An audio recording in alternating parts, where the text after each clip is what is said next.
Pa, mag-60 ka na pa? Mag-60 ka na? Hindi ah. 58 pa lang eh. Mag-58 ka pa lang?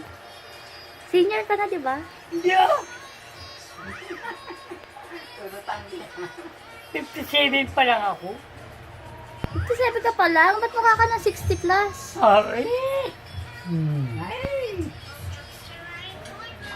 Ang dami nga namatay eh. Oh. Yung ipin mo patay na, konti na lang natira. Yung ipin mo konti na lang natira. Siya lang yung dentista, siya nabunot. Ay, na ano niya? Ang lalaki pa namin niya, sinuday, nagmana dyan, sa lalaki yung ipin.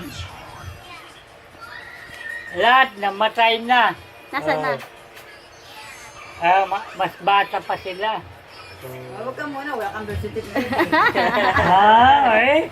Kaya bawal nga mamatay. Hindi ka Pilipino eh. Wala kang birth certificate. Alien pala si Papa. Meron. Gawa ka nga muna dahil kung titingnan ko may ID ka dyan.